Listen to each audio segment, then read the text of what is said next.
Welcome into Overtime, presented by McDonald's. Dewey, Dailey, along with John Bruce for today's show, episode 30 of the show. We've made it a long way. I think it's now our first episode of 2024, yes, so going to kick it off same way as we've been doing with some standout performances, both boys and girls, some team reviews or game reviews, and then also some game previews for the upcoming week as well. Not really sure if we're going to end up anywhere this weekend. We did plan to go down to Fairfield, but I think Good Guys is going to be down there. So yeah, I know that they did the first annual Chad Hodson Classic, so they kind of got the first right in there. We appreciate that because I think that means that some of these teams that we're doing, we're going to probably have the first right for some of them. And so, I mean, it's all good. They do a good job. Mm-hmm. Well, that's the main thing. They're good guys. Yeah. That's the main thing is, like, if it was some, like, ragtag group, you might be a little more. But, I mean, they do good with all the stuff. And, man, it seems like the Shack has, like, some of the most, like, classic. I swear that there's, like, they have one every other week, it seems. And those guys back it up and pretty much make the trip to every one. See, I didn't look this weekend to see if they were at the Brown County or were they at the Adams County Holiday Classic? Yeah, they were definitely at one. They're at one of them for sure. And, we'll talk a little bit about those, as we talking about one of our team performances. But, overall, for a holiday break, I feel like there's a lot of action going on. And then the biggest piece of news, The Rock was back last night. Yeah. I mean, that's it. I mean, there's nothing else to say. Like, other than we got Brick. Yeah, we do have Brick. And then we also have Uptown Mo. Uptown Mo, and I think this is Darla's. It's Wafutu's first appearance, along with Don Bernice with its huge head. I think that was Don Bernice. Don Bernice was on the last. Yeah, Don Bernice has been there for a little bit. We're still looking for Kerwin and Darla, unfortunately, and the Gold Nugget. Yeah, that's kind of an outside shot, but hopefully by next week we have Kerwin up there and maybe Darla with his pencil tattoo on his face. If you're gonna get a tattoo, don't get a pencil on your face. But I didn't even know who that even was. I had to look it up. I did too, because I didn't know who he was. Because this is Overtime, sponsored by McDonald's. So yeah, we got to complete the collection. So yeah, hopefully we can. They hang out with Sister Jean, Tiny Tim. The McDonald's Jack Skellington, cup. Yeah, the McDonald's cup, which is definitely straw. Yeah, which is definitely Master Shake from Aqua Teen Hunger Force, but it says McDonald's on it, so it's not technically. All right, so let's start off with some standout performances for the boys. We'll start with Chase Allen for Fairland, also Eli Roberts for South Webster. We've talked about both of these players before, and they really put it out there down at Alexander. South Webster now 8-0 on the season. They win 57-53 over Fairland. But I mean, between Roberts and Allen, what a game for those two. It was kind of a showcase performance by both players. Roberts, now normally when I go to these things, I'll keep full stats, but I didn't keep the rebounding stats as I wish I would have, just to seen what Roberts had because it hadn't been uploaded yet. They usually get that uploaded pretty quickly, though, onto their Max Preps. But yeah, Roberts had 31 for South Webster, moves to 8-0. They were up by as much as 15 in the second half before Chase Allen really got going. And man, he plays a lot bigger than what he is. He hit 5 threes, most of that in the second half to have 33 points. I mean, Fairland battled, just absolutely battled. I think they got it down to 2 and may have had a turnover after they had forced a turnover. First half of that game, South Webster only had 1 turnover. The second half, they had over 10. So Fairland was able to up the defensive pressure. And really, it was the first time all year that South Webster's been challenged late in a game. They've had some games that were close at the half. I know the Northwest game was a 12-point game, so that was the closest besides this one. But really, just really impressed with South Webster as they get through game 1 of their 4-game gauntlet. Yeah, coming up, as we'll talk more about that coming up. But 8-0. Jack Timothy had 11 in that game. This was a game that Tyler Summer didn't do a whole lot offensively for them, and they still were able to beat a really good Fairland team. Fairland's only 5-3, but they have played the toughest schedule in our coverage area. They've gone out, they've played some extremely tough teams, and that's resulted with the 5-3 record. But at the same time, I think they're going to be one of those teams that when we look at the end of the year in Division III, I think they're going to be at the Convo, and we're going to maybe be seeing them a couple times at the Convo. Hopefully. Yeah, because I know their losses: North Adams, now Webster. Who did they lose to? They beat North. They beat North. Oh, they beat North Adams. Yeah, beat North Adams in overtime. Who did they lose to down at Shawnee? They lost to, or no, they won at Shawnee. They beat Belpre. They lost to the Lindsley Academy, which is like they're ridiculous. I mean, they brought a kid coming off the bench that is from Australia that was just ridiculous and wasn't even a starter. Then they also lost to Ironton at Ironton, and then they lost this game. Was that the finale of the? No, it was that week. Okay. And that was that was a tight game. Yeah, and Will Davis turned an ankle and missed the end of that game. He also missed the Lindsley Academy game, which I don't know if that in that game. I don't know if that's going to make the difference for them, but that's a big part of what they do. And you could tell he's still getting back, to 100%. Brody Buchanan is just absolutely dynamite with the ball as well. So with Allen, Davis, and Buchanan as their backcourt, they're a really tough team to match up with. So it's a really good win for South Webster, and just a really good individual one-on-one performance. And the funny part is they're about a foot difference in the height between the two. So yeah, tough schedule coming up for Webster, as you said. We'll jump into that here in a little bit. So moving on, some Pickaway County hoops action. Briley, Cramer, and Joe Wray, former teammates, now county foes, I reckon, as Westfall and Circleville squared off. Another instant classic between those two teams in the Horizon Classic over the weekend. Circleville winning 81-79 in overtime. Big win for the Tigers, second year in a row. It's more or less came right down to the wire. Yeah, so they were down 12 in the third quarter. They end up coming back. They got it within 5 after 3, and then in the fourth, they needed a 3 from Riley Jenkins to send it to overtime, with I think about 30 seconds left in it, where Slater Searches was with no time left last year to beat the Mustangs. But in this game, like in a game with 81-79, you would think it would be a ton of threes made, and especially because, Westfall. Two of the guards. Yeah. 80 or nearly 80 combined points. Yeah, now Wray did make 5 threes in the game, but overall, I believe it was just 7 for the Mustangs and 5 made threes for the Tigers. So it was just a lot of being able to get to the basket and, making things happen. Cramer actually had 10 points in overtime alone. He had 40 on the night. The senior is just, he's been lights out for, the last 3 years especially, but you could tell it a little bit as a freshman, but man, he's really came on the last 2 years. And sophomore Ed Kirk added 19 points for them. And then, as I mentioned, Riley Jenkins with that big tray to send it to overtime. Joe Wray, 37 points for the Mustangs. He led them. And then they also had Brody Clark added 15 for the Mustangs. Clark only made 1 3 in the game. So I think that was probably a big part of what. And they only lost by 2. Yeah. And what Circleville was probably trying to do is take away Brody Clark from 3-point range and try to make him a driver, which he can still do, but man, he's an elite shooter too. So I think that was probably a big part of that strategy for them. But yeah, second straight year these two teams have met up at the Horizon Holiday Classic and been instant classics both times. Yeah, and for Circleville, big game coming up this weekend against Fairfield Union at home. That's kind of the game we kind of started to eyeball it. And really, like with this week, with this current schedule, it'll probably be that game or nothing. Yeah. And probably make up, if we were to not do a game this week, probably make up for it next week, as we're at a minimum 3, and that's not even considering maybe we do one on Thursday or Friday. Right. So yeah, and then Westfall's got a big one with Unioto coming up on Friday. Then they got 5-game win streak.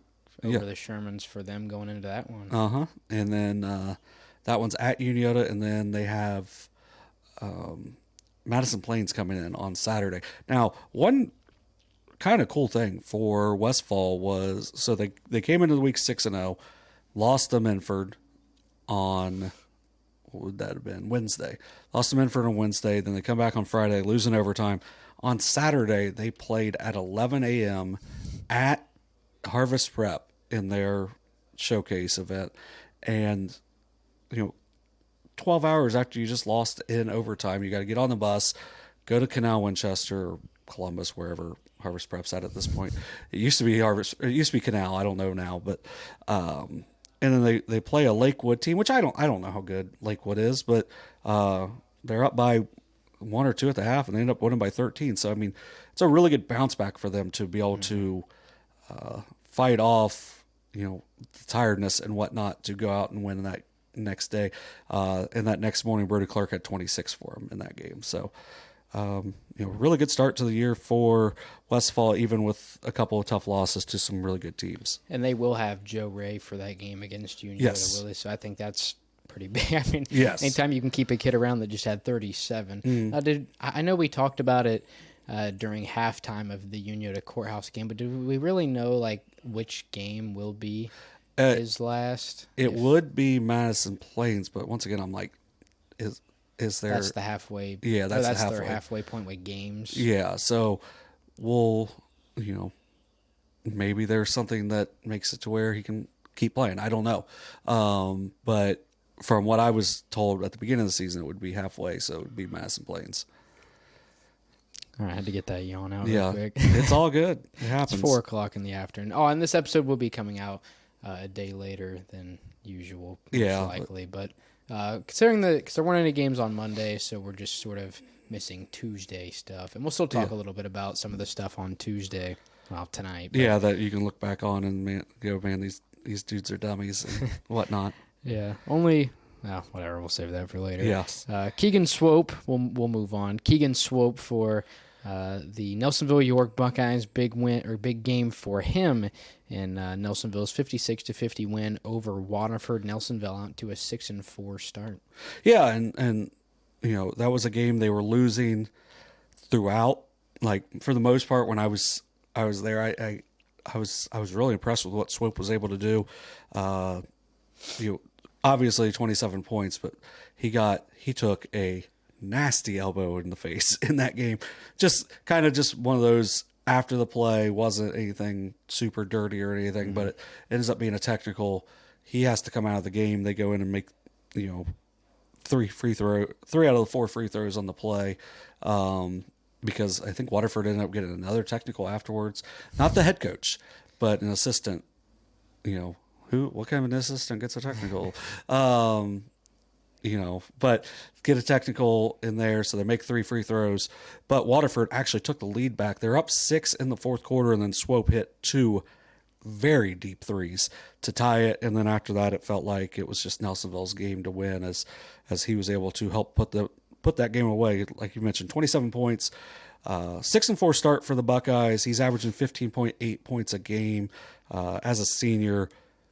They've gotten off to a 1-3 start in TVC Ohio play, but they have some very winnable TVC Ohio games coming up before they would face off against like a Meigs and Vinton County again the second time. They played the game with River Valley was really tight, so when they played them a second time, I could see them getting that win back, try to get themselves over 500 on the year. Bryant Call averaging 9.1 points a game. Alec Thompson averaging 9 points a game. I thought he had a really good game in that game against Waterford as well. Then Andrew Connor, 8.4 points a game. Other key contributors for the Buckeyes. Only Buckeyes besides Ohio State in the state of Ohio. Mm-hmm. Yeah, it's kind of crazy. Talking about that, football. Sherman Tanks makes sense why there's only one. Huntsman makes sense why there's only one. Buckeyes, come on. I feel like it's. Well, I don't know. There's probably not that many Longhorns in Texas either. No.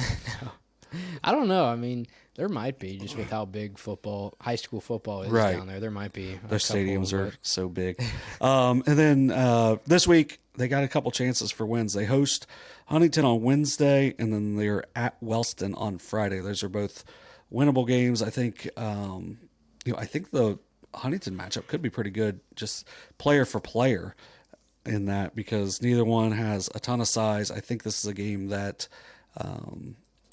for Huntington, I think this is one they got to look at. Like, hey, we might be able to get one, but also going to Nelsonville, where it's tough to win. I don't know if they have a cool nickname. Like Alexander has the Alley.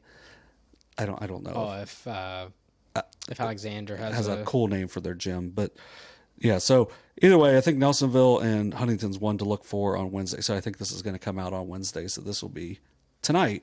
Should be an interesting game to see how that goes between those two teams. There are only 2 wins on the season for Huntington as well. That's Ripley and Amanda. Mm-hmm. So, I mean, yeah. Then Nelsonville also has Amanda coming up, I think, next week.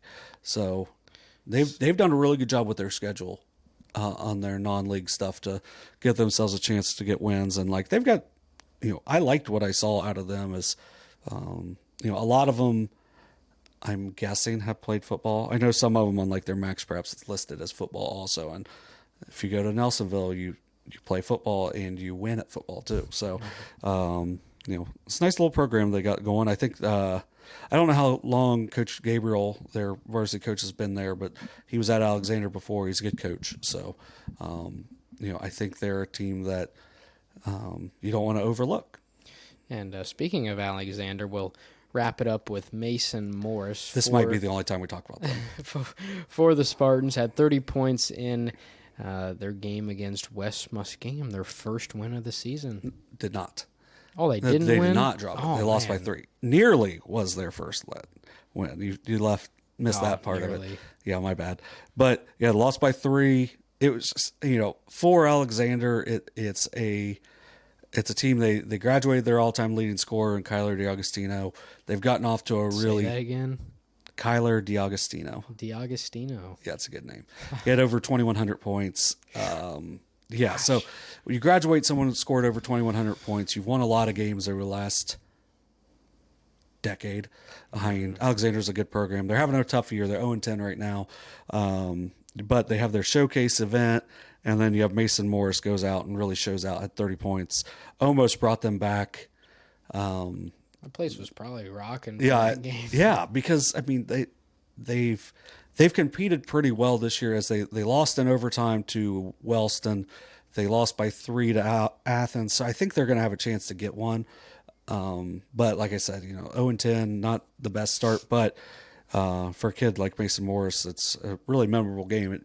There's not a lot of times you get a 30-piece in a game. Yeah. Unless you're Joe Wray and drop 37. Yeah. So, I mean, we want to make sure to shout out the kids that we can, and, really impressive performance from him. All right, so we'll talk about some impressive performances and some impressive games over the past week. We'll start with Chillicothe. Now, they are off to a 4-6 start, which may not be too desirable. 1-4 in the FAC through their first trip around. Their only win was against McLean, but Cooper Stone King, a 6'2 sophomore, was named our FAC Athlete of the Week. Technically 2 weeks ago, but I guess I think it's still technically standing. He's like the reigning defending. He's the reigning and defending FAC Athlete of the Week, which could continue for 2 or 3 more weeks. Yes. It's hard to tell. We'll see. But for Chillicothe, a big win last Thursday over Vinton County. It was at Vinton County, 65-61 win over the Vikings. Junior Cam Badger with 23, Cooper Stone King with 15. A big win for Chillicothe, puts them at 4-6. Now, it's Vinton County's first loss. Correct. It Yes. does hand Vinton County their first loss of the season. Now, coming up on the schedule for them, they're at Western Brown on the 6th, which I believe is Saturday. Western Brown is 3-4. I don't know a whole lot about them. I think that's a winnable game. Like, it's weird.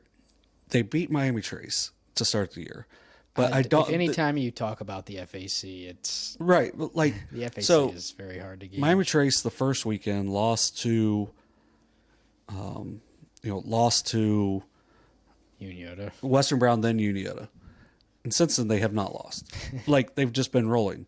And, shout out to, oh my God, I can't think of the name.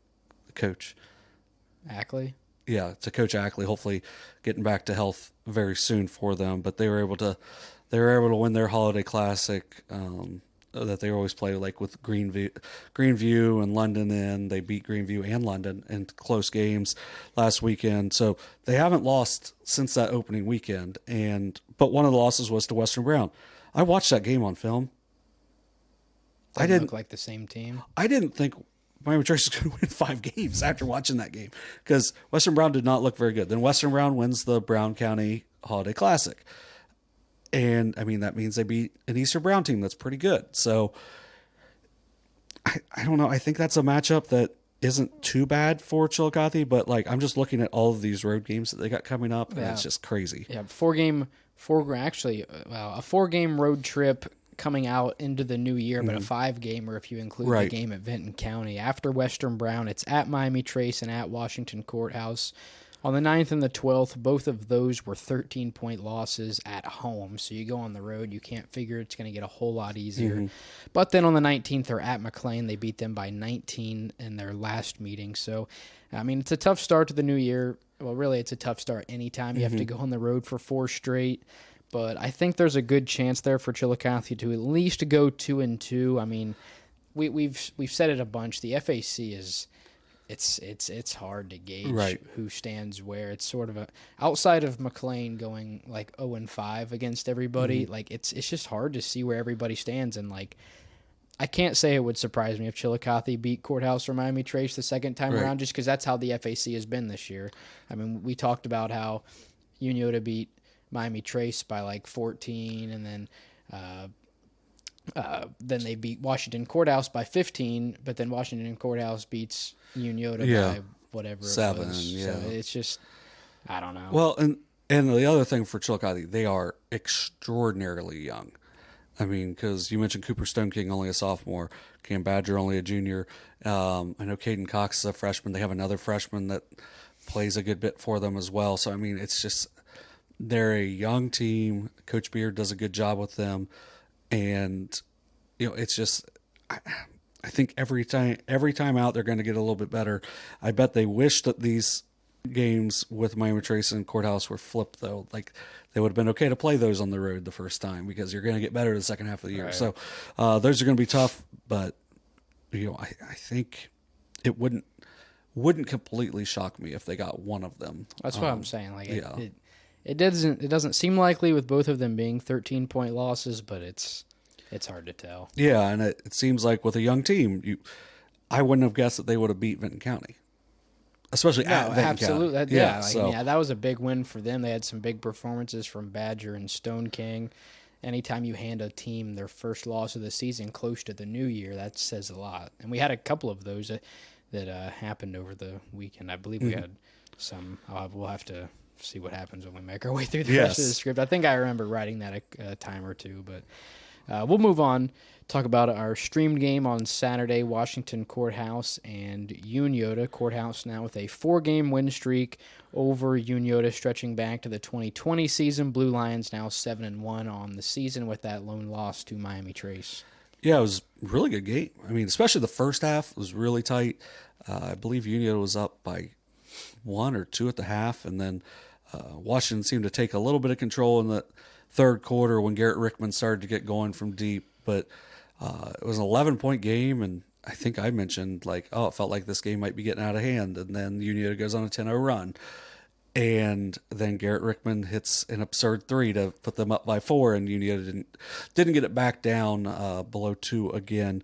So 69-62 win for Washington Courthouse in that game. They were led by Isaiah Heathcock with 25 points, 11 rebounds, John Wall with 22 points, 8 rebounds, and Garrett Rickman with 15 points, 6 assists. I bet he would like to take my assist numbers because I think I had him for 8 on the broadcast, but that's also probably doing it more from rewatching and all that stuff. So, for Washington, like you mentioned, a 4-game win streak over Unioto, and they've done a good job. They keep getting better, and a 7-1 start. you just beat who's in front of you. They lost that game to Miami Trace at Miami Trace, but if they take care of business, they have not played Hillsborough yet. So Hillsborough. Oh, was that the game? Sickness game, yeah. So it got pushed back. It will be kind of been a wild card, it seems, which was kind of the case in football too. For them. So that game will be, I believe, next Tuesday. I think they're making that one up, and then they will kind of go back into normal league play from there. But Blue Lions host 2-6 Guy Academy. Well, on Tuesday. That game is on Tuesday. Yeah. So. Did you already mention the Bishop Reedy? No. Okay. So they travel to Bishop Reedy on Friday, who's 5-2. Went to the state last year. Bishop Reedy did. They were undefeated. They graduated their big three. And really, if the big three didn't get hurt in that semifinal game, they may have won state. So they had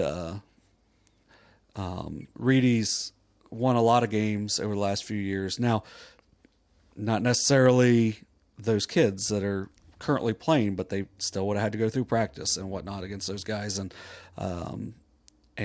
Reedy plays a tough schedule, so that's going to be a good measuring stick on Friday to see for that. For Unioto, they dropped to 4-5, led by Zeke Schobelach with 21, Blake Fitch with 20, KB Perkins had 12 points, 11 rebounds in the game.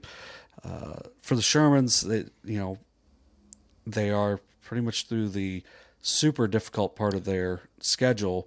But at the same time, only winning really one of those games has to be a little disappointing for them, especially after it being the first one with that Miami Trace game. They host 7-2 Westfall on Friday in a big SVC game, so good chance for them to start to get right in league play, as Westfall is one of the two teams in front of them. I was going to say, for Unioto to start to the season, they've played some, not as tough as Fairland, but, sort of similar, as obviously one of those teams being Fairland. That was their third, their first three games, Miami Trace, Zane Trace, Fairland. Then you take down Adena to get your first win, but then you're right back on the road at Jackson. You head to a neutral site against South Point. You get a win over Alexander. Then you come back home, but you play Courthouse, who's atop of the FAC. Once it starts to get into league play a little bit, I think it gets a lot easier. Now you have Westfall this week, which, that's probably going to be the toughest of their next four games. Yeah. Is then it's Huntington, Piketon, Paint Valley. But as you said, I think the really tough non-league part of it is pretty much over for them. And through those first 9 games, only one of those teams is not over 500, which is Alexander. So even with, Adena and Southeastern, who maybe weren't, well, I think Adena we thought really highly of in the preseason, but like Southeastern, we weren't sure where they'd be. They're 5-4. So it's been a tough schedule for them, and I think for them, if they can just kind of keep their heads and just keep grinding away, it's everything they want to do is still in front of them. But man, it's a big one on Friday with Westfall, because Westfall 3-0 in the league. You don't want to get to 2 league losses either, especially 6 straight losses against Westfall. Right. Yeah, because at some point you got to get past that. Right. And Westfall's done a really good job against them over the last 3 seasons, and they're going to carry. Westfall's going to probably the most confidence that they've had, against a Unioto team for a long time over the last few years. So let's see if they can carry that over. Should be an interesting game for sure. There's only 2 non-league games left for Unioto on the schedule. On the 30th, on January 30th, it's at McLean, and then they host Circleville, who's been pretty impressive. Which we may be at that one in the regular season. February 20th, so we still have about 2 months before that game. Yeah, because we'll see how much it costs to do these tournament games as well. Because we right now when we stream. Faux free, yeah. And once you get to the tournament, you got to pay a little bit to, it's not so much that the locations aren't charging us; it's the state. So we don't want the locations to get charged and us not realize it. Like last year, we had to find Minford after we covered one of their games to pay them, because we didn't know we had to pay for that first sectional. I didn't. We didn't pay for the sectional. Yeah, we did. So once we found out, then we're able to make that payment and everything, and so we want to make sure everything's good to go. And we'll see what happens. It was a little odd of an ending to our Yeah, not great. But one thing, I was told on Saturday that the games will be back at the Convo for boys, not just district finals, but the district semis as well. So now the Southeastern Division II has the worst break of having one less team than the East, so they get one less team out of the regional. So it's actually the most statistically most difficult district to get out of in the state is the Southeast district, because you have to be the best out of 20 teams, where most other ones you have to be the best out of 10 and a half teams or 13 and a half. I think 13 is the second most. And it's just like, it just kind of goes to the numbers. But for Division 3 and Division 4, they both should have at least 2 district champions moving on. So should be a lot of games down at the Convo, and should be a lot of fun. Yeah, didn't get to go down there last year. Hopefully we can change that up a little bit this year. Now, so moving on, we'll talk about North Adams out to a 5-3 start heading into the new year. Pretty much took care of business in the Adams County Holiday Classic. Big win in the finals.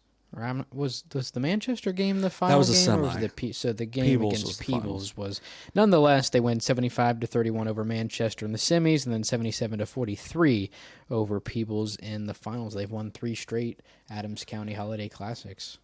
Yeah, and just in really dominating fashion in this. Branson Copus was the tournament MVP, averaged 25 a game in the tournament. He hit 7 threes in the final. What do you do? Yeah. After hitting only 5 threes in the semifinal? He averaged 25 points a game in the tournament, buried 12 threes in the 2 games. He was the snappy tomato player of the game. Yeah, Branson Copus. 96, they won the Holiday Classic then as well, and his father/coach, Nathan Copus, was the MVP as well. So I can't imagine that's happened a whole lot of times. Probably not, no. I don't know if the dad ever coached Peebles, because the Justice sons definitely would have got the MVP of that, because they were remarkable as well. But yeah, so 3 straight wins for the Green Devils, doing a good job of getting themselves righted after a really tough start. They've played a really tough schedule as well. So 5-3 start for them. Breeson Strikert, Carson Osborne, and Jace Rothwell also were in double figures in that semifinal. Rothwell was the only one to not get in double figures in the final. Between those 3, he had 9. So, he was right there. So, it's a team. They host Lynchburg-Clay on Friday. On the year, Copus is now up to 20 points a game. He's shooting 85% from the free throw line. He's made 23 threes, shooting 32%. Had a rough game when we had the Minford game, but overall he's had a really good season. And with Schweikert, he's averaging 11 points a game, really coming on his last 3 games in double figures in all 3 of those. He's made 15 threes, shooting 32% from 3.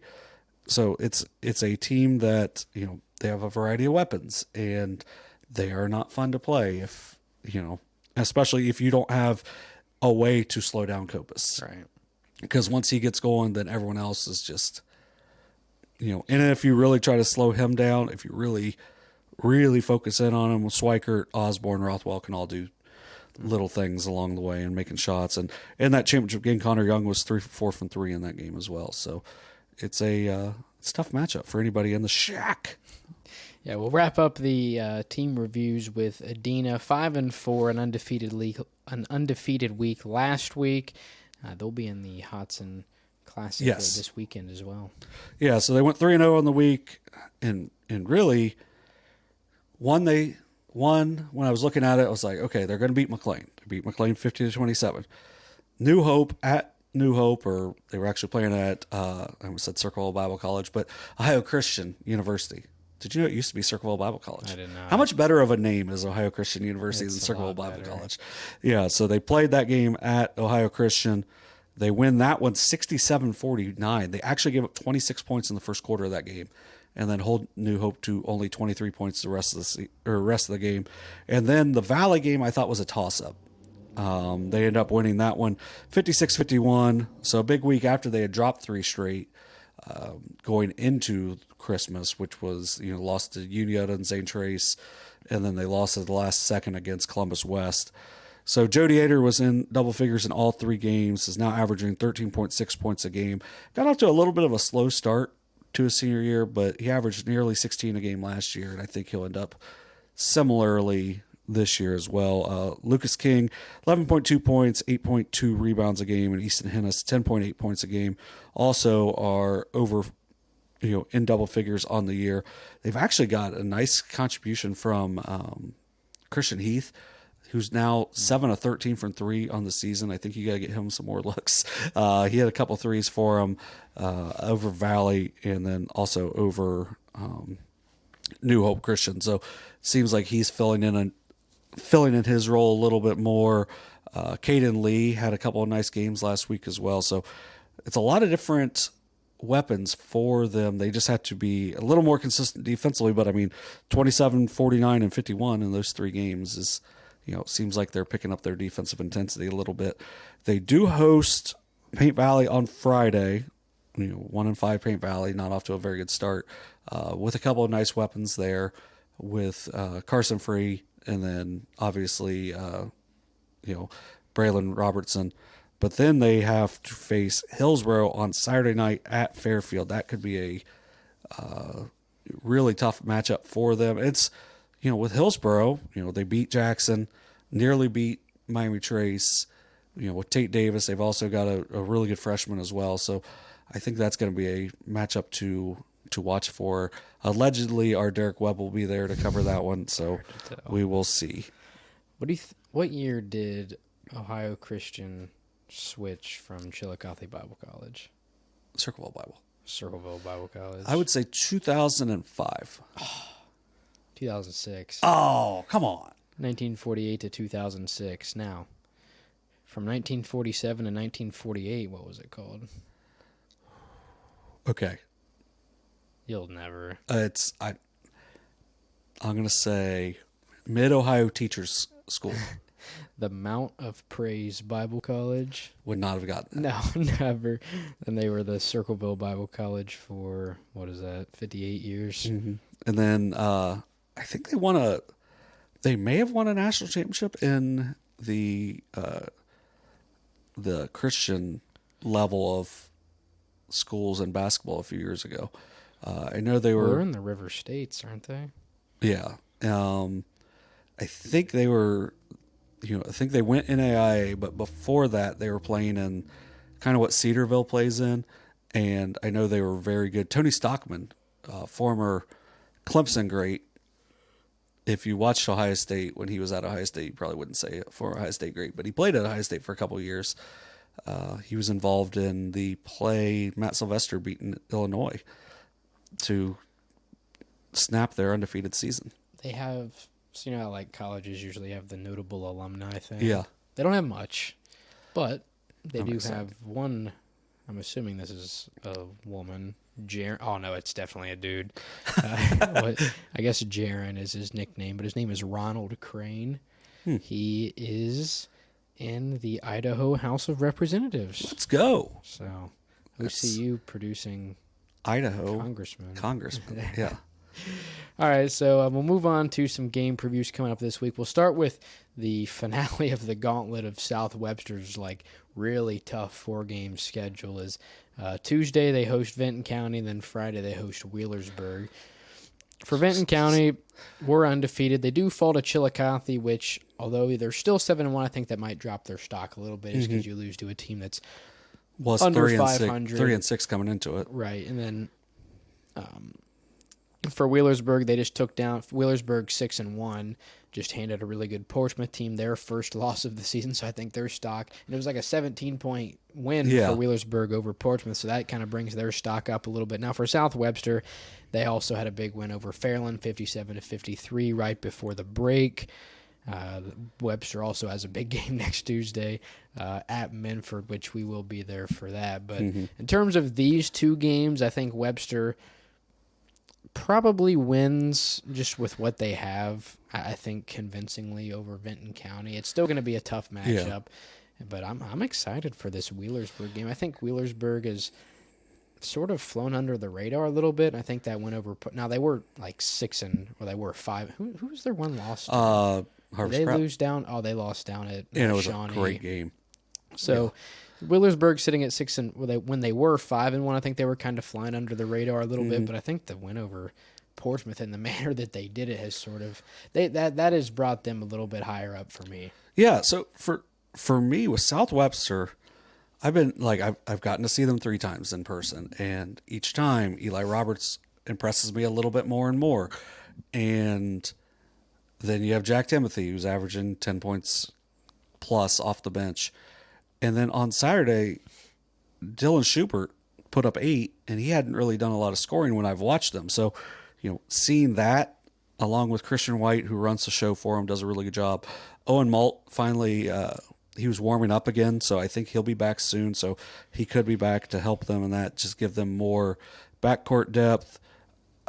It's just I feel like they're going to be too much for Vinton County. Now you could be watching this tomorrow and be like, man, these dummies were way off because Vinton County already beat them, if that happened. But that's going to be an interesting matchup for sure.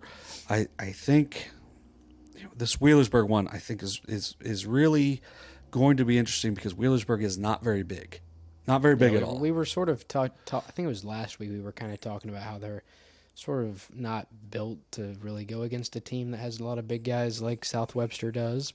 But then with down Portsmouth, who has some good size. So I mean, you don't know. Like Devin Lattimore seems like he's really gotten going and gotten comfortable for Wheelersburg.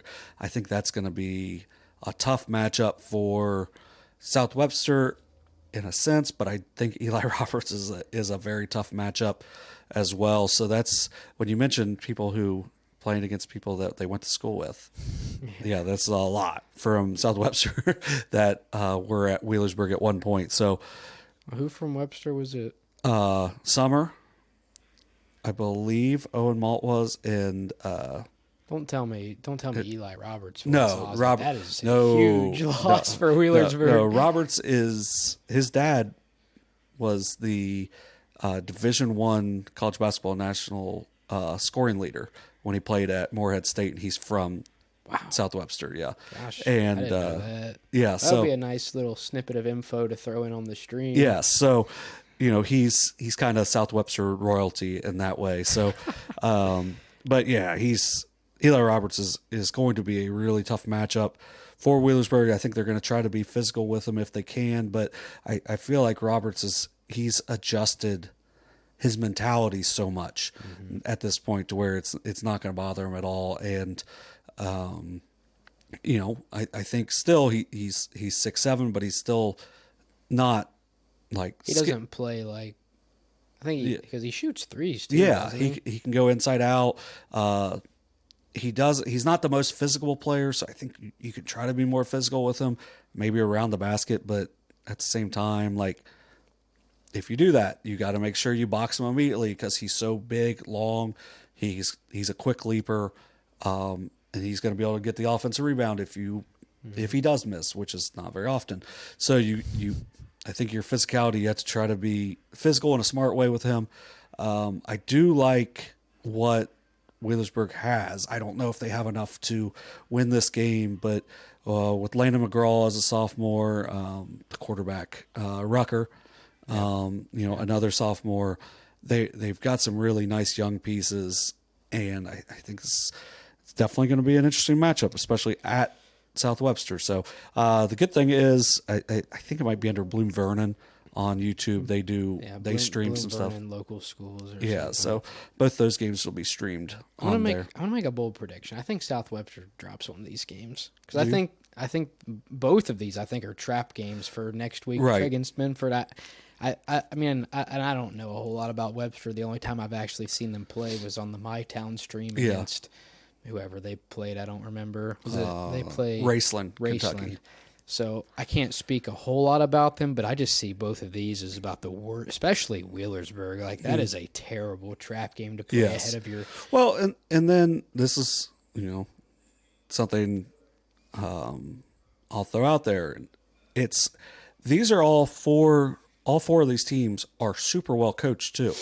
So where, like, if I'm being honest, I don't think Raceland adjusted very well in that game. And maybe if they did, maybe that's a little more competitive game where I think, these teams all coming up are going to make the adjustments. Now, Coach Pearson has done a great job so far, obviously. I mean, 8-0, and they've made some really good adjustments. So I think these will be some really good games. I'm just really excited to see how they get through this. Obviously, the game for Webster against Vinton County is tonight, so by the time the earliest you would be able to see this is the day after that game. Yeah, so I could be saying they're probably going to lose one of these and they beat Vinton County by 40 or something, but they still have Wheelersburg on Friday. Give me the Pirates. I think the Pirates are going to pull away with that one. But I will, and I know we're going to talk about it a little bit. I'll take the Pirates if they beat Vinton County. If they lose to Vinton County tonight, give me South Webster by 40 on Friday. But I know we're going to talk a little bit about it next week, but this Kaiser and Roberts matchup we're going to get on so Tuesday. excited for it. I can't wait. Yeah. I seriously can't wait. I'm not sure who. Would you say, you think Timothy will probably match up with Montgomery, or would they put Summer on? Or somebody else? Well, it's going to be one. It'll probably be one of the guards to start. But here's those the two thing. not guards? Huh? I thought. Oh, they're big guys. Yeah. I thought Timothy was the point guard. Summer's more wing-ish, but no, Timothy is like 6'4". Oh, I didn't know they were that big. I thought they were smaller. No, they're guys. big. It's a big team. Gosh. Yeah. See what I mean? I don't know a ton about Web because we haven't had. Now I'll learn more over the weekend when I'm prepping for the game, but as of now, I haven't seen a whole lot of them. Yeah. So they're the guard play is the big thing for South Webster, because I think you're going to get similar stuff out of those three. So you think it'd probably be Summer and Shoemaker on each other then? Yeah, and then Timothy may match up in there because he can bang a little bit. I'm really interested to see how Roberts and Kaiser can do without fouling each other. Yeah. Well, especially for I don't know how deep Webster goes, but in the front court it's really three because Timothy, Summer, and Roberts, but they bring a Campbell kid that who's started lately and he's done a nice job, but he doesn't he's not the thickest, but he's got some length to him, so he would probably be someone they may throw on Kaiser as well. So I'm just interested to see how the coaching matchup goes in this game. Well, fouling, and we'll save most of this for next week's episode when we're talking about it, but fouling is definitely a big thing for Minford, as they only go 6 deep, and they really don't have a ton of size off the bench. It's just Glockner, who usually comes in for Rhodes or Pika or any of those other guards. And also, I haven't looked it up, but when I've watched Roberts, he doesn't really miss free throws. So you also don't really you want to play physical with him without fouling because he's going to make them. And it's just, We'll save the bulk of our. We might spend 15 minutes talking about that game. Yeah. Maybe we get somebody on next week to maybe talk about that game. I'm not sure who, but we'll see. We'll move on to only our second game. We spent a lot of time talking about Webster. South Point at Fairland, a big OVC matchup. I think the OVC, I think I've said this a couple times, probably has the most contenders for the league across all of our leagues in our coverage area. Between South Point, Fairland, Ironton, Portsmouth on any given night, I think it's hard to pick one. Now, once they start getting through league play and everybody sort of played each other once, I think you'll get a better idea. And even a team like Chesapeake has shown glimpses. They only lost to South Point by 1. It was 47-48, 48-47. Thank you. There we go. I was going to walk off. I'm not sure if they've played either of those other 3 teams. I was looking at their max preps earlier. They did win a game 109-28. Did they? Yeah. I think it was Tug Valley, which is a great name. So are you going to look it up real quick? Yeah. So Chesapeake plays a ton of people. They just keep coming at you. Well, I was going to say, they're 5 so they are 1-2. So they did lose by 12 to Ironton, and they did lose. Oh, isn't the OVC weird? Doesn't the OVC have some weird teams on their max preps On their max league? preps, it's weird. I think Yeah. Megs might be in the OVC on here, but as of now, they've only lost to Ironton and South Point. It says they're 1-2. I just can't read. So those are those are the 2 league losses. Van. The Van Bulldogs, Van, West Virginia. They're 1-5. Oh, here let's see who they beat. Let's see who the Van Bulldogs beat. The Van Bulldogs beat Richwood. Richwood is 1-6. Oh, let's see who Richwood beat. One of these is going to be a varsity opponent. They beat Clay County by 6. Clay County is 0-5. Oh, okay. So that's where it ends. That's the end of our fun look-up time. But, yeah, so you mentioned the OVC. I mean, Chesapeake is tough to win there. I believe it's still Norm Pearson Court. Fun fact. Since he's at the 3rd school since then, because he was at Oak Hill, won a state championship there. Then he was at Chesapeake. No, well, he was at Chesapeake originally, or he was at Wilmington, then Chesapeake. I got this. I think it was Wilmington, Oak Hill, then Chesapeake, then Oak Hill, then Valley, and now South Webster. So he's won a lot of games. It's a lot of games. But yeah, so Chesapeake, as you mentioned, shown some glimpses. They have they're a tough matchup because just their size and the amount of people that they can throw at you. But I think they're probably in that second level. But you didn't even mention, like, Colgrove is like 0-8, and they went to overtime with Ironton. Like, really? Yeah. So like it's a team that has some good young pieces. They're just they gotta see. It's almost like I wish we were closer to the OVC. It's almost like, you got to see a shot go in, and then you start to feel better about it. And if they're just one that they just got to get a win in their tally marks, and then they'll be a little more confident going into future matchups. But like the OVC, Fairland has a loss, and I don't even want to say this is a must-win for them, because I think that in the OVC, I think the winner's probably going to have 3 losses. Yeah, 2 or 3 losses, because it's just it's got so many good teams in it. I mean, Gaia's 2-6, but I don't even think Gaia's a bad team. I think that Gaia and Washington score is going to be really interesting just to see on that, because I mean, Gaia almost beat Jackson at Jackson the other day, so they're a really tough team to read. And South Point, I watched them beat Unioto. It's a good team, obviously with Caleb Lovely, but they've got some other pieces that are really good as well. So I think this game is a big time OVC matchup, but I'm not 100% sure it's a must win for either team. But for both, it's obviously you really want to win this. And if South Point can go to 4-0 in the OVC with a win at Fairland, they have to be feeling pretty good about where they're at.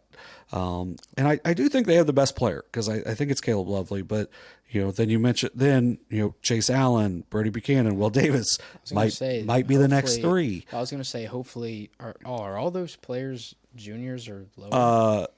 Only Buchanan. Davis is a senior. Buchanan's the only junior out of there, because Chase Allen's a senior as well. I was going to say, like with Davis, I mean, is he going to be back for that game? Now he played against Webster on Saturday, so I would guess he'll be back. I mean, that's not until Friday, so right. There's still a little bit of time to heal up if needed. Being those South Point Fairland, that's 1-2 last season, correct? So yeah, and then Caleb Lovely hit a 3 in the district semi to beat them. They played 3 times last year. Yeah, so nice. They win that game. I think that game was at Jackson. They win that game to go to the Convo, and then they beat St. Trace, and then they win their next game, and then they go to play Afrocentric, which is where the season ended. But they're a really well coached team. These are like I mentioned, 2 really good, 2 well coached teams. So I think this is going to be a big time matchup. I think it's Fairland IT. I think it's what it's called on YouTube. This is a game, one to watch for sure. Mm-hmm. Yeah, we'll definitely be tuning in. It's either going to be Saturday or nothing for us. So yeah, another game on Friday. Moving to the SOC 2, Eastern and Western, two teams that were off to pretty hot starts, now both under 500. As Eastern sitting at 4-5, they started 2-0. Since then, 2-5, they've lost 3 consecutive games. For Western, 3-6, started off 3-0. They're on a 6-game skid, and even worse for Eastern is I don't think Brewer Tomlinson is playing anymore. No, so that's a both figuratively and literally a big piece to lose. Yeah, for which them. actually might make this a little better matchup for Western, because I think Western wasn't really going to have anyone to match up physically with Tomlinson. So I think it's going to be, really good guards against really good guards. So this game could be really high scoring. Could be interesting to see coaching matchups on like what these teams are going to do to slow each other down. As Haggy and James, I know you mentioned Janes. Haggy and Janes, their numbers haven't been updated recently, but they're both averaging well over 20 a game, even without those games being included. We've seen some of their results. Eastern, I think that they've got some nice pieces as well. So I think this is whoever wants to win the SOC too. You got to protect home court. And so this is, to me, a bigger game for Western because, Northwest is going to be really tough no matter what. Oak Hill is solid. Sims Valley is solid. So, I mean, I think South Gallia is solid. Yeah. Well. So, I mean, Still. I think all 6 teams in the league are going to be, solid. I think Northwest is probably a little above, but did you preview them or did I?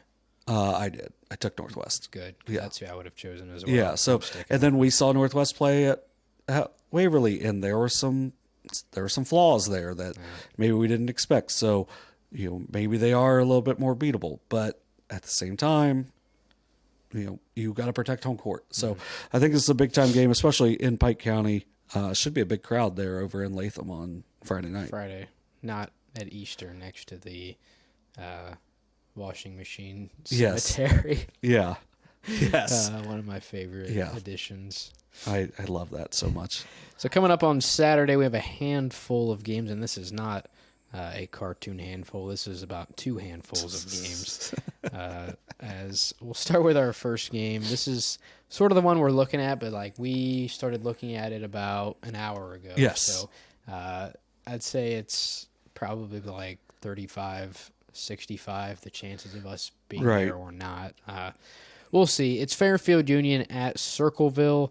It's an MSL match. I think this would be the first time we catch an MSL team in action this season. Last time we saw Circleville, some crazy things went down. But for Fairfield Union, you return the player of the year from last year, and Caleb Schmelzer had that big shot against Bloom Carroll at home to beat them. They're 6-3, 3-2 in the MSL. Losses to Tays Valley and Hamilton Township. Hamilton seems to... I'm not sure if Hamilton and Tays have played, but I know Hamilton, they've beaten both of these teams. Right. So without looking at their max preps, I don't know if you want to do that while I'm sitting over here running my jibs, but... Hamilton seems to be a force in the MSL. You also have Caleb Redding as well. There's some other players that have contributed a ton for the Falcons. And then for Circleville, a similar overall record, 5-3, however, 1-3 in the MSL. Same losses, Tays Valley, Hamilton Township. Also a loss to Nehemiah Waugh and the Logan Elm Braves. Briley, Cramer, Briley, Cramer, and Slater Search are sort of the 2 names that stick out. You lose Joe Wray. I know you said Ed Kirk had 19 in the win over Westfall. Now, sometimes you use common opponents to compare these teams, and that doesn't really give an edge to either team. As Circleville loses to Hamilton by 1, Fairfield Union lost by 15, but then Circleville loses to Tays by 15, Fairfield Union only lost by 6. So using that logic doesn't really help a lot. I'm not sure if Fairfield Union has played Logan Elm or not. I probably could have looked that up beforehand, but nonetheless, even if we're not there, I think Brock, as of now, is scheduled Brock, not Brick. Yes. But I think Brock is scheduled to go to that game. So even if we're unable to get up there to live stream, we'll at least have somebody there to write a story. I'm assuming that game will be very competitive, as Fairfield Union has not played Logan Elm yet. Their first game is actually the 12th, which is their next game after Circleville. But Circleville Fairfield Union this Saturday, I think, should be a pretty competitive league game. Yeah, and then you asked about Hamilton Township. They have a weird one. They lost to Liberty Union. Oh, I thought you were going to tell me like Amanda or something.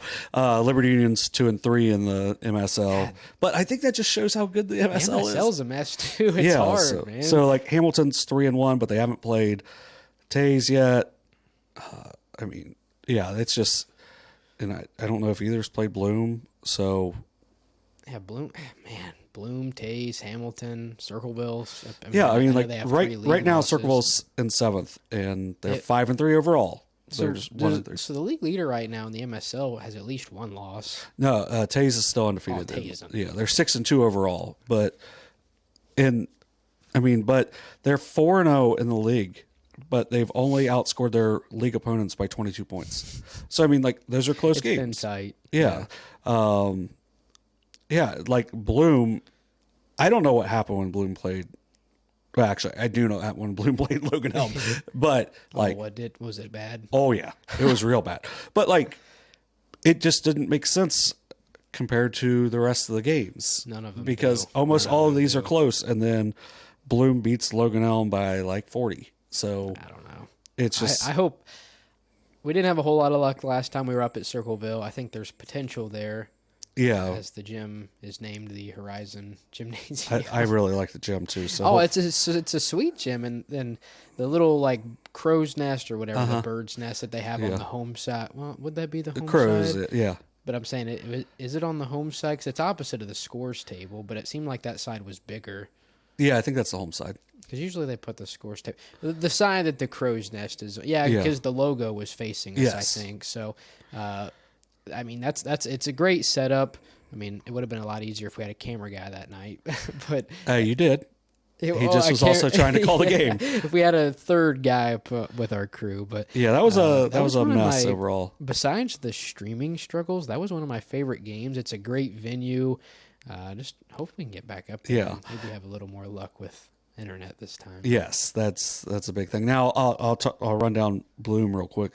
Bloom started off 0-3, won 4 straight, and they lost to Warren on Saturday down at Alexander. We know Warren but they beat Logan Elm 74-39. Ooh.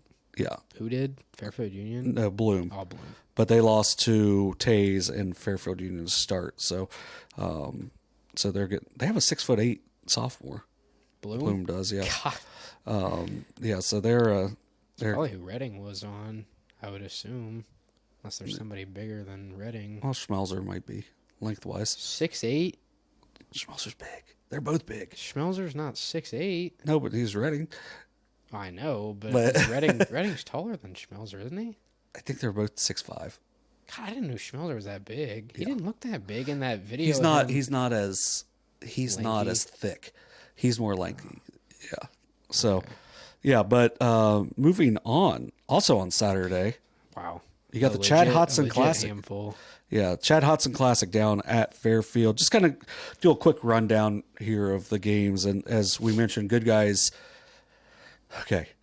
Radio TV on it's kind of a mouthful. We'll be doing these games. I think they're going to be streaming all of them. Mm-hmm. It's going to be a busy day. Yeah, so kudos to them for doing, if they are doing, I think it's all 6 because I didn't mention the girls game in here. But those Fairfield girls have a game. Oh, yeah, they're the 4th game in there. But starting at 11 at Fairfield, you've got Lynchburg-Clay against Paint Valley. Then 12:45, you have White Oak against Clinton Massey. 2:30, you have McLean against Athens. Someone's got to win. Are they both? Someone's got to. No, Athens has. I think they both have 1 win. Okay, so somebody's getting their second. Yeah. We'll talk a little bit more about teams needing a win on the girls' side. Yes, we will talk about that. Then the 4:15 game is the girls' game. Then 6 o'clock is Hillsborough against Adena, which I think is going to be really interesting to see. And then the last game will be Fairfield against Western, which record-wise doesn't look great, but Western, I think it's a better matchup for them than some of the other teams might have been. So, but that Fairfield team is very good. So hopefully we get a chance. I haven't, because once again, they did not lose a game in 2023 or a regular season game in 2023 for Fairfield. I was going to say, like, we obviously know, we know Good Guys does a lot of the premier shack games. So we've been kind of looking to see, like, maybe an opportunity to get down to Fairfield for a non-league game.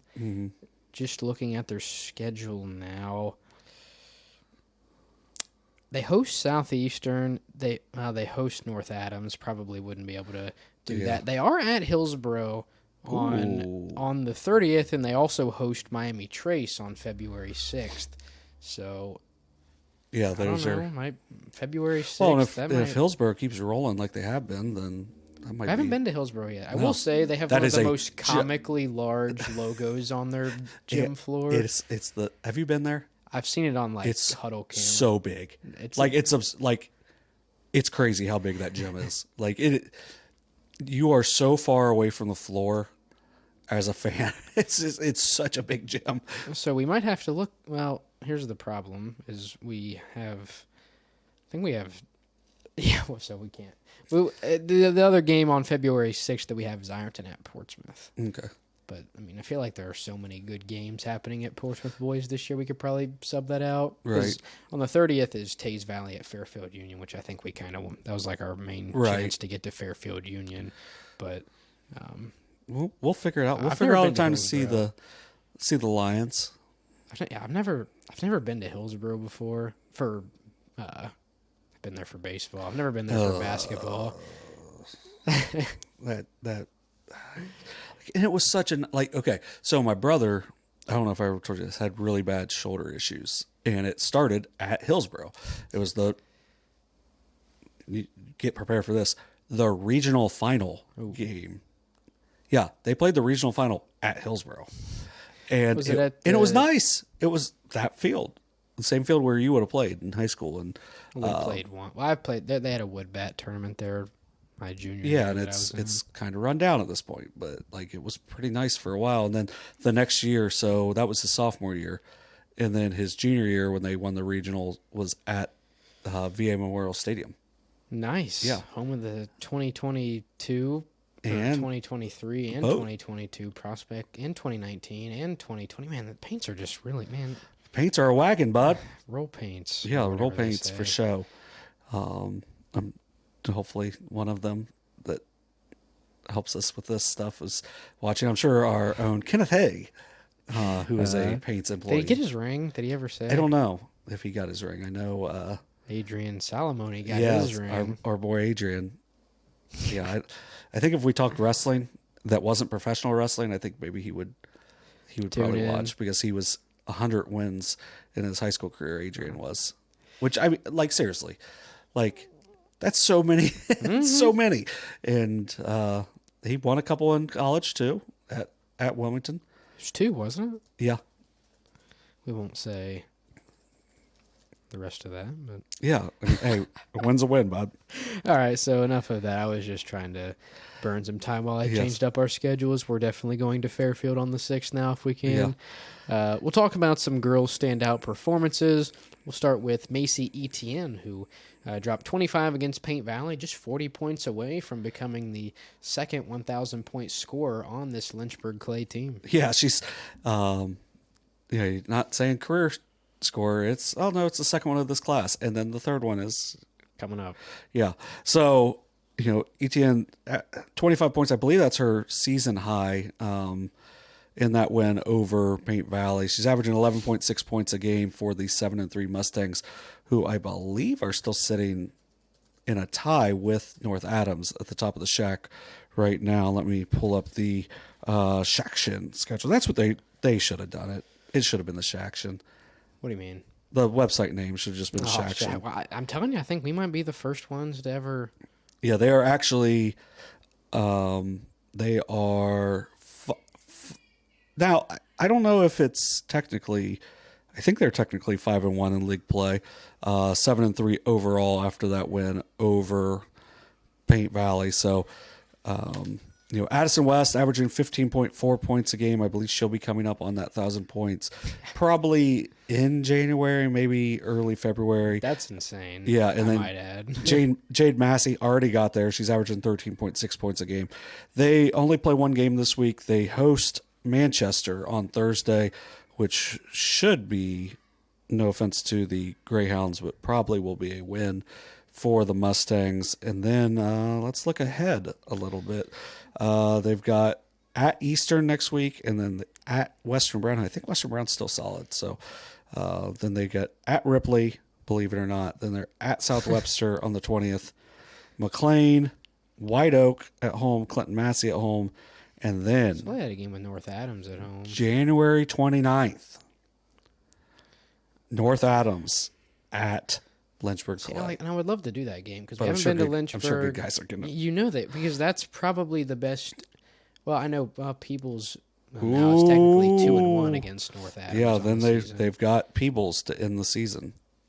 That could be a championship game. And that's what kind of blows my mind is I know they're 7-3, but like having a loss, and I'm not saying North Adams is bad. Like North Adams is one of the best girls teams in our area, but having 3 1,000-point scores on one team, not yet, but I mean it's going to happen fairly soon. You would just think that team would just be absolute world. But now they are 7-3. The loss to Unioto, whatever. I mean, is Lynchburg D3? Yes. So I mean, you're going up a division against probably the best team, them or Fairland, and a top 2 team in our coverage area. I mean, you lose to North Adams, who's probably with them and Peebles and Lynchburg, the top 3 girls teams in the shack, and then they got a 20-point loss. Yeah, the loss to West is a bit odd, especially since West just beat Piketon by 6. 4. What was it, 4?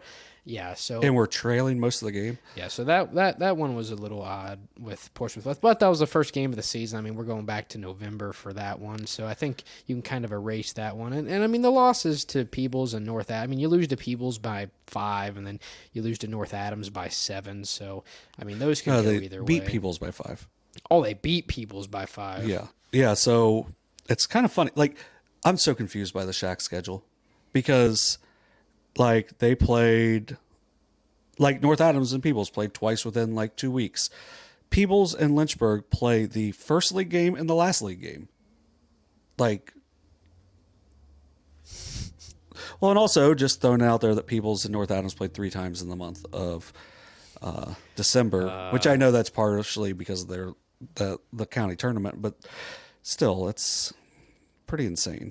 All right, so we'll move on to the SOC3. Skylar Zimmerman for South Webster had 25 points in the win over Rock Hill, averaging just shy of 19 with 18.9 points per season. Bella Claxon also having a good year, averaging 14.2 points per game.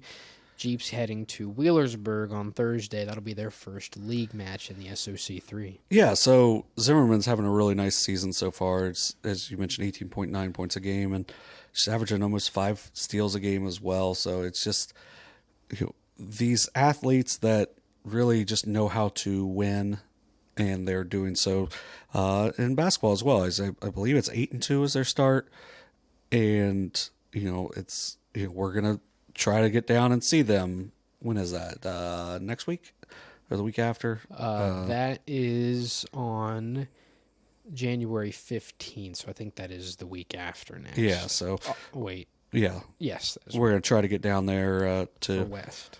Watch that game, but it's I'm interested to see what Zimmerman and Claxon can do on the basketball court as well as what they did on the volleyball. Mm-hmm.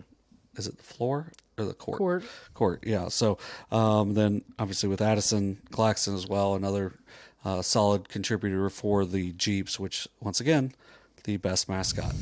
I love that they've put the Jeep on the thing. Now, okay, Mickey Mouse, he's out there in the public domain. Does that mean the Jeep is in? Is that around that time? I'm thinking it would have been a similar time. So let's look up Popeye the Sailor Man. Popeye first, 1929. So Got 5 they years. must pay for the trademark. And if they didn't, no one say a word.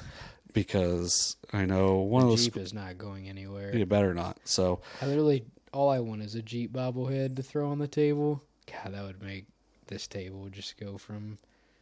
I mean, it's already pretty solid, but the Jeep would take it to the next level. the Jeep would, even if we just had the Jeep's gigantic Jeep, beautiful head. The mascot head. Just give us another mascot head or something. I'd probably wear it for an entire episode if I had one. I mean, that would be sweet. I was the only person at Wright State that did not put the mascot head on. Actually, no. Okay, here we go. 70 years since the death of the creator, they became part of the public domain in most countries in 2010, but it's still under copyright in the United States. What? So, It's a Jeep. well, just Popeye in general. Oh, Popeye. So the Thimble Theater comic strips from 1919 to 1928 have entered the public domain as of yesterday. So, Nice. so, but that is 17 days before Popeye's first appearance. So I just read stuff that doesn't matter because that means no. Oh, man. All right, so some standout performances from overall teams on the girls' side. We also have a few, well, we have one game review, one that we were at, that's Minford and Jackson. But we'll start with Southeastern. Similar to Wheelersburg on the boys, I think really flying under the radar this season. Now, it doesn't help when you're in a league with Adena and Unioto. But 9-2 on the season for Southeastern. Only 2 losses were to Adena And Huntington. They lost to Huntington. Yeah, it was a 4-point game. So they haven't played Unioto yet. No, that's part of the, that's not the great part for the end of our preview for this. But, I mean, they've got 4 players that are averaging nearly 10 points a game. As Morgan Ware is averaging 9 points, but she's also averaging an SVC high 6 assists a game. She had 9 assists. They had such a good performance in their win that Derek was at on Saturday. It was Logan Elm, wasn't it? Yeah, the Logan Elm game. That Morgan Ware's 9 assists weren't even mentioned. Because it was. I wonder why. Yeah, but yeah. So but I was alerted and it was verified through Derek as well. So that might be the distributor of the week. I think it should be the 9 assists. 9 assists in a game. She's leading the league in assists. I'm going to get that up maybe tomorrow. We'll see. I'm going to try to get it up tomorrow, but See if there's still some teams that have not sent anything in. So the boys SVC update is going to be hilarious because it's going to be 4 teams, and it's sorry, no one sends. People don't send stuff. I think the girls' league is. I think it's 7 of the teams have sent stuff in. So is Westfall the. Yeah. So what is Westfall? 1-7 or something? 2-7. Something like that. Yeah. So I think 9 assists might be. but last year, top. what I got from them was it was an assistant coach that isn't helping this year. So I don't know if they know to send it in now. Right. I'm sure I could get the Westfall boys stats because I helped coach their coach when he was there. So I just haven't reached out yet. So I'm going to probably do that right now. No, but for Southeastern, they're led by senior Gabby Purnell, averaging 14 points a game, 7.5 rebounds a game as well. Also, Morgan Ware is another senior for them. Like I mentioned, 9 points, 6 assists a game. I'm not sure on the amount of rebounds a game, but I would guess that she is above 5 rebounds as well, as she's has some good length to her as well. Reese Ruckle, 11 points a game, 12 rebounds a game. Then you throw in Rowan Ruckle, who subs in plays 8 to 10 minutes a game as Reese plays the majority of the game. And she averages a little over 4 points a game and 4 rebounds a game. So between the two of them, you're getting 15 points, 16 rebounds a game between the Ruckles. So pretty good contribution from the twins there. Reese Ruckle actually had the go-ahead basket for them in their win over Colgrove. I think it was a 2-point win. And she was, with 30 seconds left in the game, she scores a basket in the paint, which is one of my favorite parts about, I'll say, the girls' game. Boys' game, you're probably just clearing it out. You're running down. You're going to get probably a contested shot late. The girls will just run a play. And they knew they had an advantage inside. They go to Ruckle. She scores it inside, and they end up, getting their 8th win of the year. Then they go and beat a vastly improved Logan Elm team to get their 9th win. So, and then Gracie Brown, averaging over 12 points a game now. She had 25 in that win over Logan Elm. She's made over 23s on the season, only a sophomore. I mean, when I've watched them, she's hit big shots. And it's, she may not hit shots throughout, but then she'll hit big shots, back-to-back plays. Like, she has been a massive part for them on the season. Like I mentioned, 25 points in that win the other night is huge for them. And I'm not sure, what they'll do against Unioto on Saturday. That's going to be a really tough matchup for them.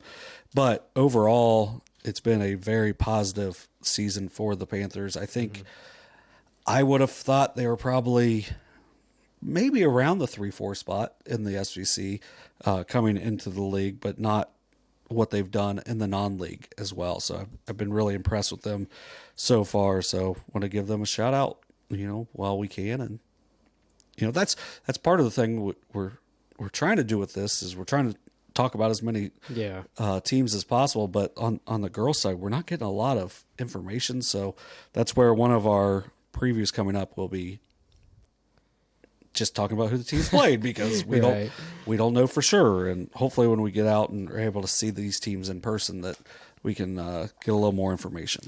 Yep. So our one game review from last week was Jackson at Minford. It was our girls live stream last week. The Falcons hand Jackson their first loss of the season. Jackson now 8-1. Minford, I think, is like 7-3 or 6-2, so somewhere around there. They've had some wins. They're definitely above 500. Yeah, big win for the Lady Falcons. Yeah, and they had dropped a couple games early. Not really games that were like bad losses, but kind of games that maybe we didn't expect them to lose. And 6-2. 6-2, yeah. So they are 4-2 at home, or 4-0 at home. So coming into the game, looking at it, they'd both beaten Chillicothe pretty sizably, but Minford had put it on Chillicothe like by 26. So I was kind of, up in the air on this game. What are we going to see?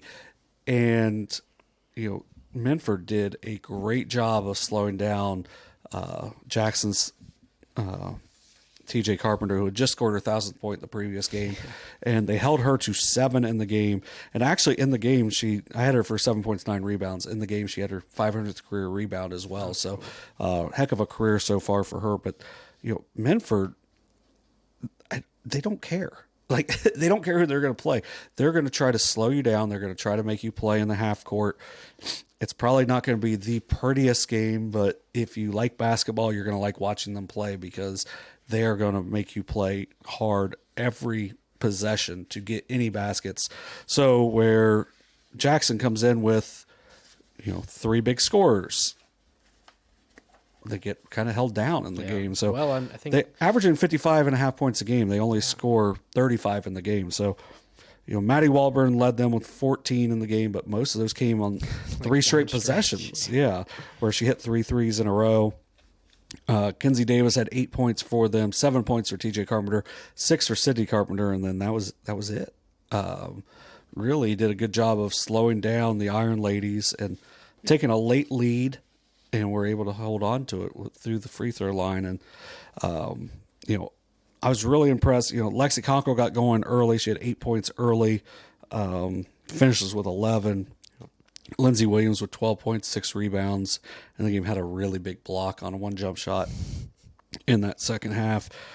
7 points each for Marley Pendleton, who had 6 of those points in the second half, and 7 points for Maggie Reisner, who had all 7 of hers in the second half, including free throws down the stretch. She also had 4 rebounds, 4 steals, which those came, she did one of those in each quarter, which is kind of funny to, get there. And then, only 2 points for Kennedy Davis on the night, but she had lockdown defense in that last possession to make it to where Maddie Walburn was not able to get a shot off, and it ends up being a deep three look for Kenzie Davis and unable to get it to fall. So a really big win for Minford. As we talked about in the Max Preps rankings coming into that game, they were the 12th ranked team in Division III. I haven't looked at it since then, but I would guess that they went up because they just released it today. So I would guess that they moved up in the Southeast, which you're going to have to count all those teams. So in the Southeast, I'll be honest. You're going to have to count through a lot. I don't know how to read these at all. Let me see if I can. They're 43rd in Division III. Okay. In Ohio. So 43rd in Division III. So I bet that's Charleston Huntington ranking. Yeah, I don't know what that is, but they're 24. Yeah, so it's kind of different because they jumped up 52 spots in Ohio after that. So I mean, that alone has them jumping. So it's definitely a tough stretch coming up for Minford. Yeah, you go over the schedule. I'll find the. I was just going to say they're at Valley on, that would be Thursday. And then on Saturday on the 6th, they're at Fairland. Well, actually, is that at Fairland or was that at Fairland? It's at Fairland, but that is like it's a showcase. It's a showcase, but they are playing Fairland. Anytime you match up with Fairland, not going to be particularly easy. Then to start next week, they're at South Webster, who we've already talked about, and we'll talk about here in a second. Not going to be an easy matchup either. And then to top all that off, you come back home and you host Portsmouth West, which we know what West is capable of. They won their first ever girls' league title last season. They brought not a ton back. I mean, you bring back Emissaire, but outside of that, it's a lot of they're pretty young newer faces and some old faces that have upped their contributions from last year. But outside of Valley, Fairland, Webster, and West, a tough 3-game stretch to sort of start off the new year. For Minford, they went from 12th to 9th. So, I mean, that alone bumps them up a good bit, and they're very close to moving up. And, I don't know exactly how the rating scale is, but I know it has a lot to do with you winning and your strength of schedule. So, the more they win, especially in SOC3 play, the more they'll move up. So that was a big win for them in the overall standings. And then that, I believe... Yeah, that was our... that's all the game reviews we have. We have 3 game previews on tap for today's episode. We'll start with Wednesday, Amanda at Unioto. Amanda off to a 9-1 start this season. I think their only loss was at home against Circleville. We were kind of eyeballing that rematch at Circleville the second time around. Unioto also out to a 9-1 start. I think they lost to some like Cincinnati. It was Huber Heights Wayne. Yeah, and that was relatively... It was a close game. It was the second game. Second game of the season. And I think the Circleville-Amanda game was Amanda's like second or third game of the season as well. So both teams with early season losses, off to a 9-1 start. We know what Unioto is capable of, but for Amanda, they're in our coverage area, but sort of on the outskirts. But they seem like there seems like they're off to a really good start to start the year. Yeah, they beat a Buckeye Valley team that came in with only one loss, 50-39 on Saturday. They were led by Taylor Evans with 19 points and Kaylee Wilson with 19 points as well. Wilson hit 5 threes in that game. So their matchup with Unioto, it's like, Fairland or Amanda comes into that game. They are the 10th ranked team in the Max Prep rankings in Division III. So, it seems like it's going to be in that way would be kind of a toss up, but points wise, Unioto has scored much more and has given up less points. So Unioto averaging 68.8 points a game in their 10 games, only giving up 34 points a game, where Amanda has been much tighter, averaging 44 points a game while giving up 37 points a game. So here's the thing. If it's a close game, I'm probably giving the edge to Amanda in that because they've played so many close games. Now for Unioto, if they can get out and, get out and score early and make Amanda have to play a little faster tempo. That's going to be make that game a little tougher for Amanda on this, overall. Now we don't have, the stats for Amanda overall, but for Unioto, 18 points a game, 18.1 points a game for Miley Smith, also 7 points a game.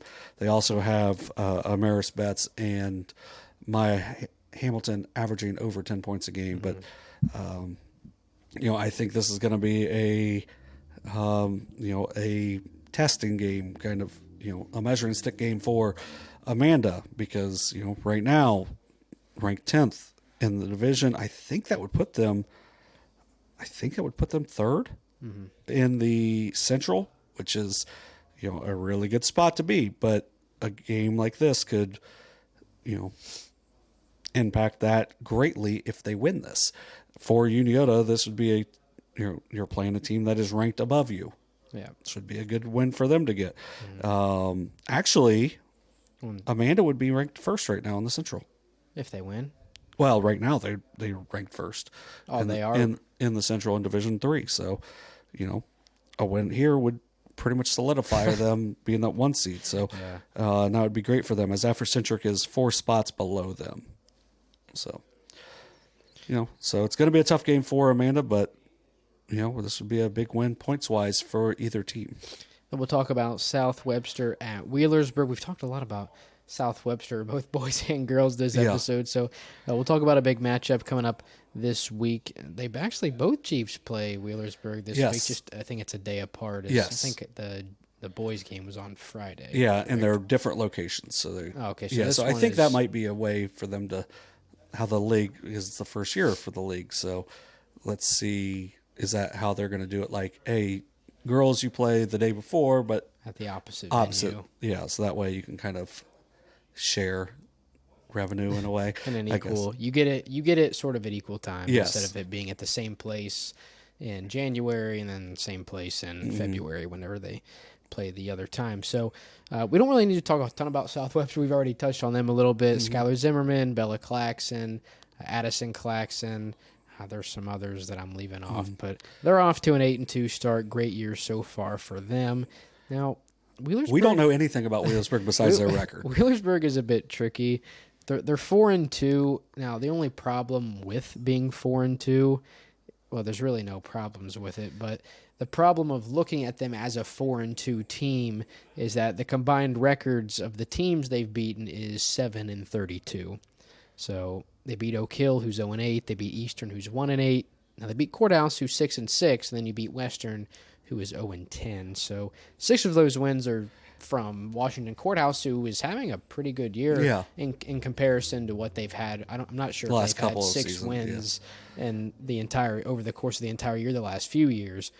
So you beat a 500 Washington Courthouse team, but then between Eastern, Oak Hill, and Western, they're 1-26. So you can do with that with whatever you want, but I don't think there's really been that win for Wheelersburg yet, and I think going up against an 8-2 Webster team, this is a chance to improve the resume a little bit. Yeah, so it's kind of, we've been saying it's kind of a measuring stick game, and I feel like this is one of those for Wheelersburg. You literally can only play who's on your schedule. You can't do anything about it, especially for the coaches and teams. So coming off a season where they went to the Final Four last year, and you're graduating virtually everybody from that,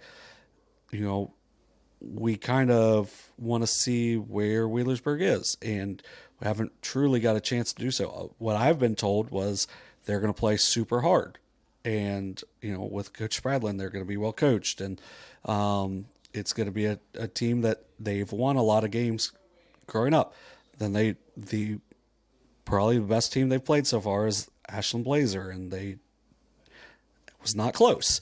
Ashland Blazer 76-4 winners over Fairview. It was not like that, but it was not that bad of a game. But it was a game where they were not very competitive. Then Sims Valley, who's solid, they ended up losing that game by 4. But then the other games, you literally can't do anything about the fact that Oak Hill, Eastern, and Western are combined 1-26. Right. Like you can't do anything about it. You just got to play who's on your schedule. So I'm interested to see how this game goes. It's very. I feel like we have a good idea of South Webster. Maybe not on Wheelersburg yet so far. So should be a good one. Then we'll wrap up today's episode. We're going to talk about this game today.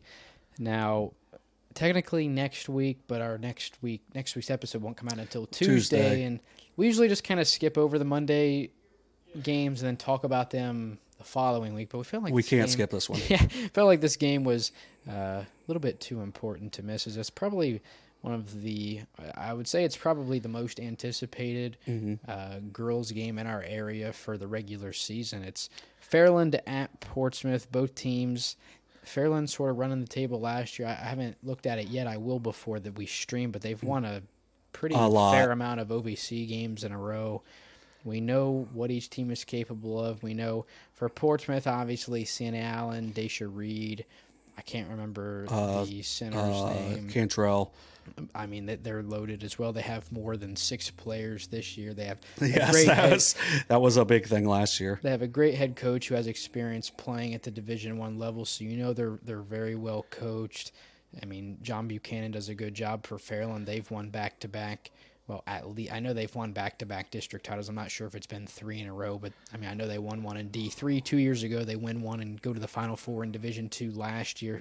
They dominated a Unioto team that we held pretty highly. Yeah.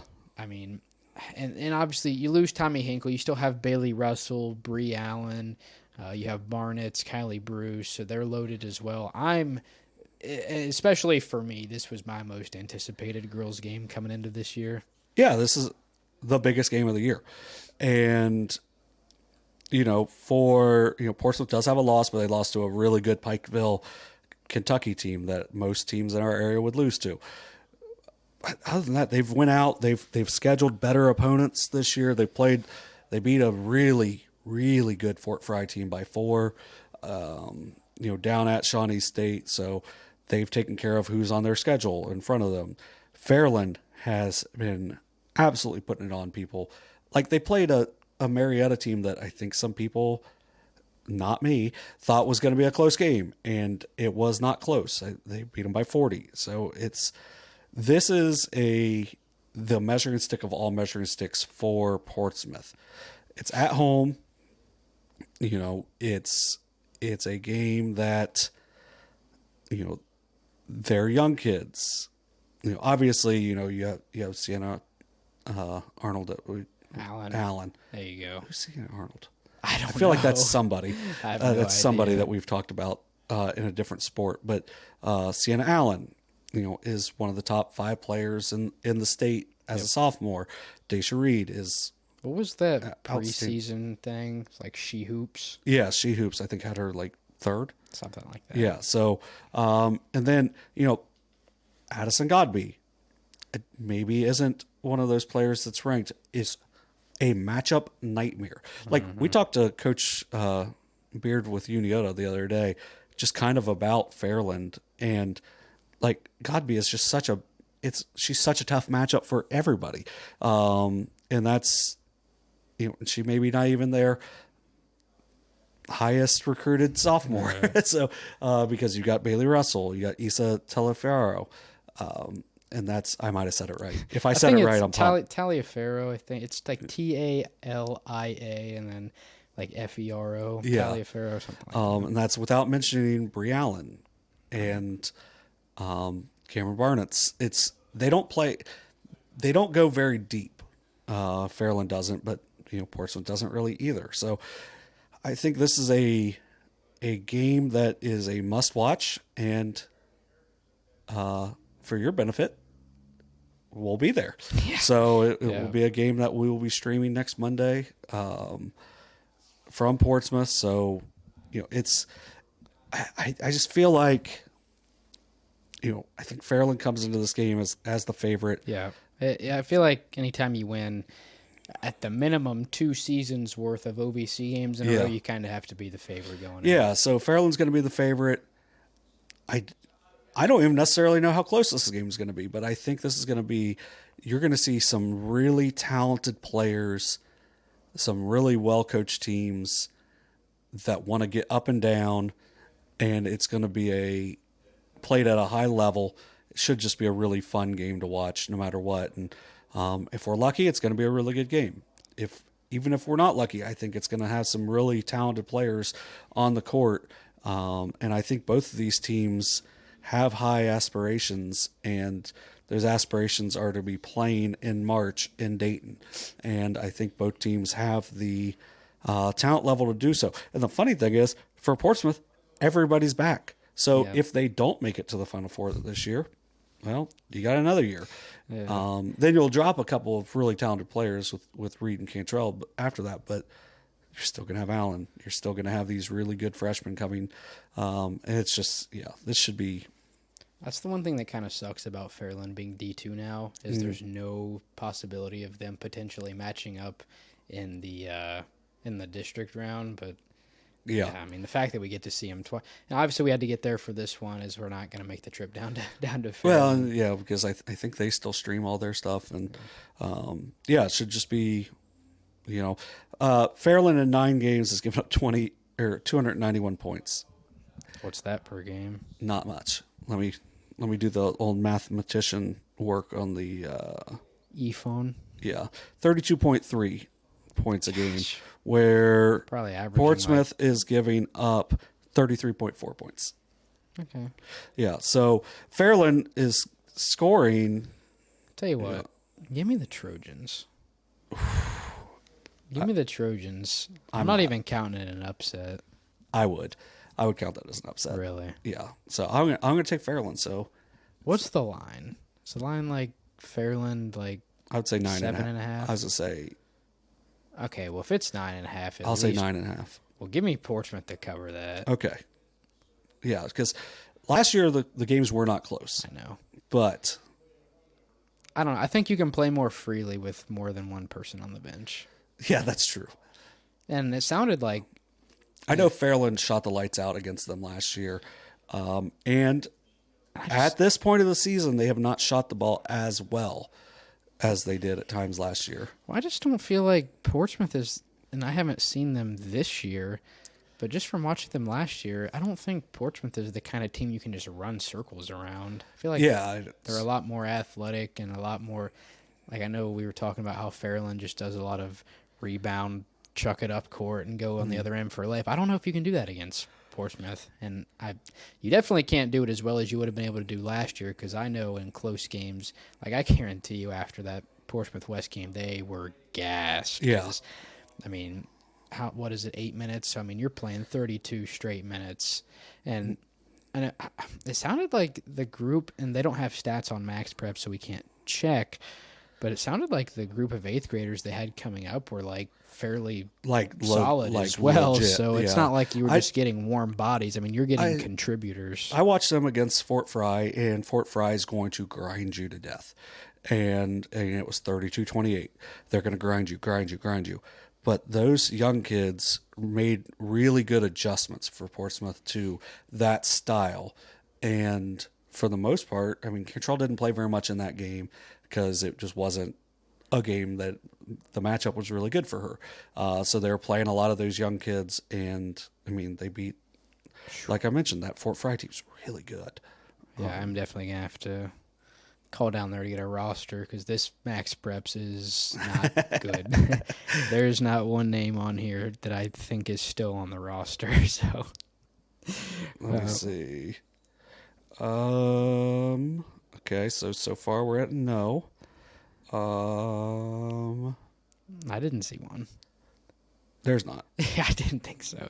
So I'll make the call down there. I know Fairland updates their Max Preps, so we'll use that. But yeah, it should be a fun way to kick off. Potentially start off. We might start off our new year up at Circleville, but if not, I mean, well, at least our girls streaming. Yeah, a good way to start off our girls streams in the new year with probably, well, hopefully what'll end up being the best game of the regular season. At the very, I'm not sure Unioto is better than either of them, but I will say for sure 2 of the top 3 teams in our coverage area.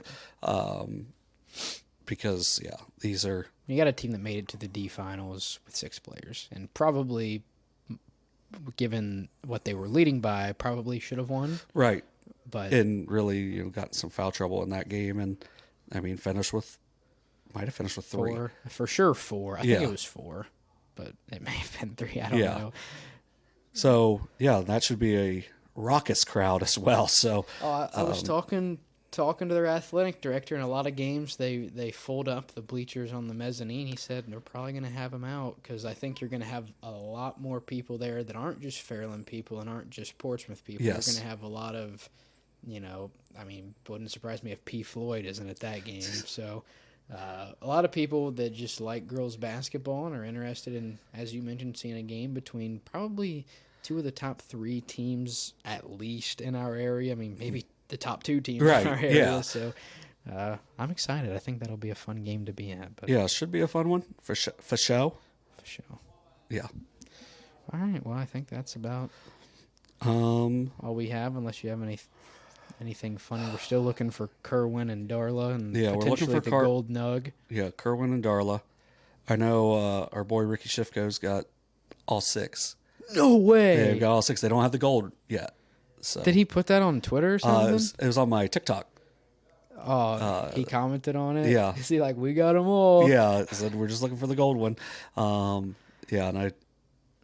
So that's. I'm getting Kerwin tonight. By next week, we will at least have Kerwin on here. We better have Kerwin. I'm gonna be amped. We got to get Darla too. Like, I know Darla's pretty lame, but Yeah, but she's probably got like her card's probably cool or something like not as cool as Brick. Yeah, but we got some. Uptown Mo. You can put Mo's hat on backwards. It's not as cool looking because it's just absolutely insane eyebrows on Mo, as well as the afro on Don. Yeah. And then, The waffle girls back there. Well, Futu is just a tiara away from being as bad as Darla. Yeah. So we'll get the we'll one up Ricky. We're getting the Gold Nug too. Yeah. Let's hope. I'm not paying for that. That's like $50 on eBay. And I bet it'll go up. That's a little much for a piece of plastic. But Yeah, these ones are like $10 a piece. I'm going to say that we're not even going to actually play with. We're just going to leave out here. But yeah, so it should be fun. Make sure you get out and support your teams this week. And if you don't, follow us next week on Overtime, presented by McDonald's, to get most updates. We're trying to get as much stuff done as possible. And, our SOSA coverage should cover a good bit of these games that we talked about this week. And if not, be there on Overtime, presented by Brick. Yeah. All right. Well, I think that'll do it for today's episode of SOSA Overtime, presented by McDonald's. Brick.